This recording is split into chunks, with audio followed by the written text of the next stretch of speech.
निवडणुकीच्या वेळेस माननीय मुख्यमंत्री साहेब जे एकनाथ शिंदे साहेब असतील किंवा देवेंद्र फडणवीस साहेब असतील, मंगल प्रभात लोढा साहेब असतील, यांनी जे आम्हाला शब्द दिला होता त्या शब्दावर आम्ही विश्वास ठेवला.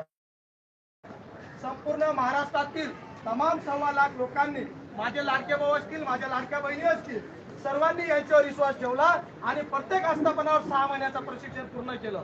मुख्यमंत्री साहेबांनी सांगितलं होतं की प्रशिक्षण पूर्ण झाल्यानंतर 6 महिन्यानंतर त्यांना तिथं त्या माझ्या लाडक्या बहिणी आणि भाऊंना त्याच ठिकाणी आस्थापनावर आम्ही प्रमाणित करू. हे देशातलं पहिलं राज्य आहे. या विश्वासावर आम्ही 100% त्यांच्याकडे विश्वास हे केला. त्यांना निवडून आणलं, ते सत्तेवर आले. एक अति सत्ता आली राज्यामध्ये, दाखवा तुम्ही मला. देशात अशी सत्ता मिळणार नाही, अशी सत्ता हे माझ्या लाडक्या बहिणी आणि लाडक्या भावांच्या माध्यमातून झाली. म्हणून मुख्यमंत्री साहेबांना मला एकच म्हणायचं आहे की दिलेला शब्द तुम्ही पूर्ण करा, अन्यथा येणाऱ्या काळामध्ये तुम्हाला मागात पडेल. येणारी पंचायत समिती असेल, जिल्हा परिषद असेल, त्या निवडणुकीच्या वेळेस या शासनाला आम्ही दाखवून देऊ इच्छितो. आमचं प्रशिक्षण झाल्यानंतर आम्ही करायचं तरी काय. आम्ही पहिले सुशिक्षित बेकार होतो. आम्ही शिक्षणाच्या आशेने आम्ही बेकारीच्या आशेने शिक्षण पूर्ण केलं, या शासनावर विश्वास ठेवला आणि आम्हाला परत तुम्ही बेकार करता काय.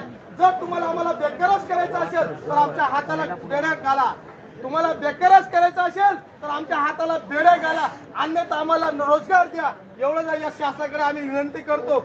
यांना जर डॉक्टर बाबासाहेब आंबेडकरांचं संविधान मान्य असेल, यांना जर आनंदीगे साहेब आणि बाळासाहेब ठाकरेंचा विचार मान्य असतील तर यांनी माझ्या 1.25 लाख बंधू आणि भगिनींना न्याय दिला पाहिजे. अन्यथा आम्ही यांचा धिक्कार करू. असं हे 1.25 लाख माझे तरुण मित्र आणि बंधूंच्या वतीने मी या शासनाचा निषेध करतो. या शासनाचा आम्ही आभार एकच गोष्टीचा मानला होता, यांनी 6 महिने प्रशिक्षण पूर्ण केलं आणि त्यानंतर यांनी 5 महिने वाढवून दिलं. परंतु त्याच्यात सुद्धा काय नको त्या अटी निर्माण घातल्या. आम्हाला एकच मान्य आहे, आतापर्यंत तुम्ही मला दाखवा कोणतीही नोकरी दिली गेली तर त्याला आक्रमणाचं प्रशिक्षण दिलं जातं. आम्ही प्रशिक्षण देणं इतकं आम्ही एवढं आहोत का? आम्ही ज्या दिवसापासून गेलो त्या आस्थापनावर, त्या दिवसापासून मी स्वतः प्राथमिक शाळेमध्ये आहे. आतापर्यंत मुख्याध्यापकांनी सांगावं की अभिलाष तुला प्रशिक्षण दिलं आहे. असं प्रशिक्षण कोणत्याही आस्थापनाच्या प्रमुखांनी दिलेलं नाही. आम्ही ना आहोत ते आम्ही 5वीचा वर्ग सांभाळला, मी 3रीचा वर्ग सांभाळला, माझ्या भगिनींनी सर्व वर्ग सांभाळले.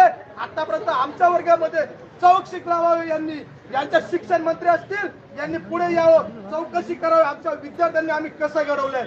आम्हाला प्रशिक्षण दिलं जातं, हे कोणत्या पद्धतीने प्रशिक्षण दिलं. आम्ही वर्ग सांभाळतोय, आम्ही जो वर्ग सांभाळतो त्या वर्गामध्ये आम्हाला